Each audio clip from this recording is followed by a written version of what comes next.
भारत के इतिहास में सोमवार को ऐसी घटना हुई जिसके बाद हर कोई चौंक गया। जी हां, उपराष्ट्रपति जगदीप धनखड़ ने अपने पद से इस्तीफा दे दिया।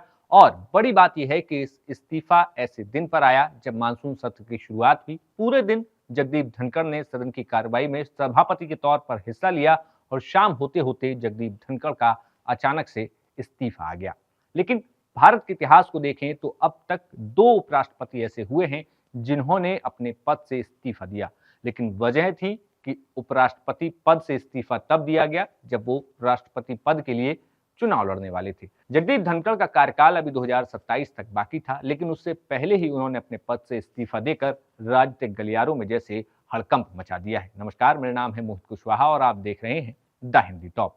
10 जुलाई को ही जवाहरलाल नेहरू विश्वविद्यालय के कार्यक्रम में उन्होंने कहा था कि ईश्वर की कृपा रही तो मैं सही समय यानी कि 2027 में सेवानिवृत्त हो जाऊंगा।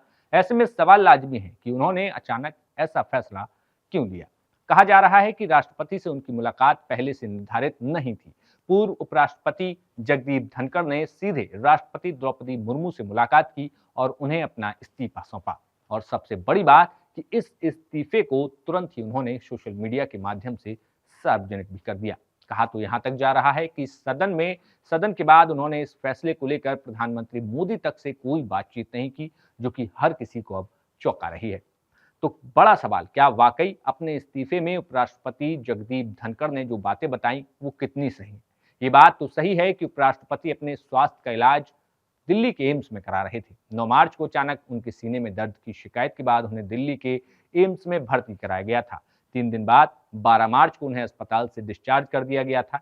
इसके बाद 25 जून को उत्तराखंड में एक कार्यक्रम के दौरान फिर उनकी तबीयत बिगड़ गई थी, जिसके बाद धनखड़ पूर्व सांसद महेंद्र सिंह पाल के कंधे पर हाथ रखकर बाहर निकले थे। इसके बाद महेंद्र पाल से गले लगकर वो रोए भी थे। धनखड़ के सीने में अचानक उठा दर्द ही था, जिसके बाद राजभवन में डॉक्टरों ने उनका चेकअप किया था। लेकिन इस पूरे मामले को चलिए 5 पॉइंट में समझते हैं। दरअसल इस पूरे मामले में पहला कारण माना जा रहा है कि जस्टिस यशवंत वर्मा को हटाने का प्रस्ताव। दरअसल मानसून सत्र के पहले दिन न्यायमूर्ति यशवंत वर्मा को हटाने का प्रस्ताव लाया गया।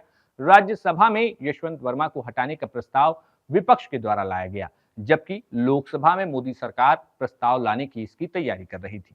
लोकसभा में प्रस्ताव आने से पहले ही धनखड़ ने विपक्ष के प्रस्ताव को राज्यसभा में स्वीकार कर लिया। राज्यसभा के 50 से अधिक सदस्यों के हस्ताक्षर हैं और ये उच्च न्यायालय के न्यायाधीशों को हटाने की प्रक्रिया का हिस्सा था। माना जा रहा है कि धनखड़ के इस कदम से सरकार नाराज थी। दूसरा मामला भी समझ लीजिए। तो ये तो सुबह सदन शुरू होने का मामला था, लेकिन सोमवार को पहले ही दिन की कार्यवाही के दौरान सदन में जेपी नड्डा ने ऐसा कुछ कह दिया जिससे चेयर का अपमान बता दिया गया। दरअसल चेयर पर जगदीप धनखड़ खुद बैठे हुए थे और विपक्ष लगातार ऑपरेशन सिंदूर के मुद्दे पर बहस करने की मांग कर रहा था। लेकिन इस दौरान राज्यसभा में नेता सदन जेपी नड्डा अपनी बात कहने के लिए खड़े हुए और बहस के दौरान यहां तक कह दिया कि मेरी बात रिकॉर्ड में दर्ज की जाएगी, आपकी बात दर्ज नहीं की जाएगी।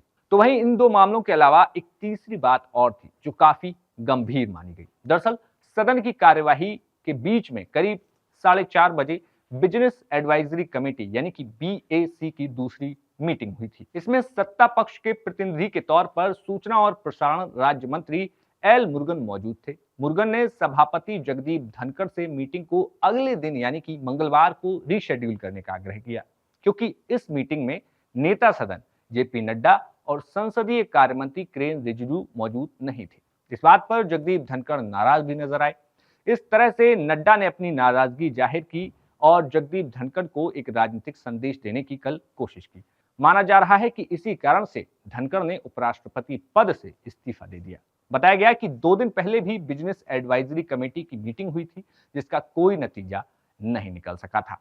बताते हैं चौथी बात, जो कि बहुत गंभीर और चौंकाने वाली थी। पहले जगदीप धनखड़ का ये बयान सुन लीजिए। कृषि मंत्री जी, एक एक पल आपका भारी है।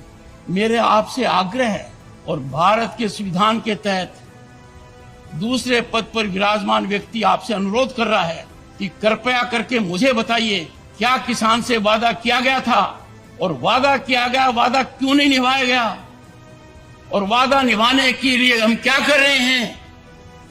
गत वर्ष भी आंदोलन था, इस वर्ष भी आंदोलन है, काल चक्कर घूम रहा है, हम कुछ कर नहीं। तो किसानों को लेकर जगदीप धनखड़ की बात आपने सुनी। और तो और जगदीप धनखड़ किसानों के मुद्दे पर सदन में भी कई बार सांसदों और मंत्रियों से कई बार तीखी टिप्पणी करते हुए दिखाई देते हैं। सदन की कार्यवाही के दौरान एक दिन तो कांग्रेस सांसद जयराम रमेश को यहां तक कह दिया था कि किसान का भी इनको नहीं पता होगा। अब पांचवी वजह भी सुन लीजिए। दरअसल पांचवी वजह जो है वो उपराष्ट्रपति के तौर पर और देश के सबसे बड़े सदन के सभापति के तौर पर बहुत सामान्य दिखेगी, लेकिन पार्टी पॉलिटिक्स में ये चीजें भारी पड़ जाती हैं। सूचना है कि जगदीप धनखड़ की विपक्षी कांग्रेस नेताओं से मुलाकात सियासी गलियारों में चर्चा का विषय बन गई।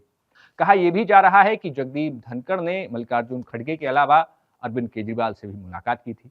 तो ये वो तमाम 5 वजह हो सकती हैं जो कहीं ना कहीं उपराष्ट्रपति जगदीप धनखड़ के इस्तीफे के पीछे हो सकती हैं। लेकिन उपराष्ट्रपति द्वारा स्वास्थ्य का हवाला दिया गया। हम उनके अच्छे स्वास्थ्य की कामना करते हैं, लेकिन स्वास्थ्य की शुभकामनाएं एक बड़े नेता की तरफ से और आई। जी हाँ, उपराष्ट्रपति के इस्तीफे के 21 घंटे के बाद मंगलवार दिन में लगभग 3 बजे प्रधानमंत्री मोदी ने जगदीप धनखड़ के इस्तीफे पर ट्वीट करते हुए कहा कि जगदीप धनखड़ जी को भारत के उपराष्ट्रपति सहित कई भूमिकाओं में देश की सेवा करने का अवसर मिला। मैं उनके उत्तम स्वास्थ्य की कामना करता हूं। फिलहाल जगदीप धनखड़ के बारे में बात करें तो साल 1951 में राजस्थान के झुंझुनू जिले में जन्मे धनखड़ एक किसान परिवार से हैं। उन्होंने 1989 में राजस्थान बार में दाखिला लिया। सुप्रीम कोर्ट और विभिन्न उच्च न्यायालयों में राज्य के सीनियर अधिवक्ता के तौर पर अभ्यास किया और राजस्थान उच्च न्यायालय बार एसोसिएशन के अध्यक्ष के रूप में सेवा की। 1990 के दशक में राजनीति में प्रवेश करते हुए वे जनता दल के साथ झुंझुनू से लोकसभा सांसद चुन लिए गए और चंद्रशेखर सरकार में संसदीय मामलों के राज्य मंत्री के तौर पर सेवा की। वह 2003 में भाजपा में शामिल हो गए। 2019 में उन्हें पश्चिम बंगाल का राज्यपाल नियुक्त किया गया, जहां उनका ममता बनर्जी सरकार से टकराव अक्सर दिखाई देता रहता था। जगदीप धनखड़ 2022 में भारत के 14वें उपराष्ट्रपति चुने गए। उन्होंने 11 अगस्त 2022 को पद की शपथ ली। उनके नेतृत्व को दृढ़ता और कभी कभी पक्षपातपूर्ण दृष्टिकोण के लिए जाना गया। इसके कारण दिसंबर 2024 में विपक्षी दलों की ओर से एक अभूतपूर्व महाभियोग प्रस्ताव दायर किया गया था। जगदीप धनखड़ ने विपक्ष के इस कदम से गहरी निराशा व्यक्त की थी। उन्होंने कहा था कि वो आहत महसूस कर रहे हैं। कुछ विपक्षी सांसदों जैसे कि कल्याण बनर्जी ने संसद के गेट पर धनखड़ की नकल की थी, जिससे उनके विपक्ष के साथ विवादास्पद संबंध उजागर हुए थे। फिलहाल इस पूरे मामले में अब सियासी घमासान मचा हुआ है, जहां एक तरफ विपक्ष अपने तर्क दे रहा है तो वहीं दूसरी तरफ सत्ता पक्ष अपनी बात कह रहा है। लेकिन अचानक से उपराष्ट्रपति पद से जगदीप धनखड़ का ये इस्तीफा अपने आप में कई गंभीर सवाल खड़े कर रहा है। आपको इस खबर पर क्या कुछ कहना है, हमें कमेंट बॉक्स में बताइए और देखते रहिए द हिंदी टॉप। शुक्रिया।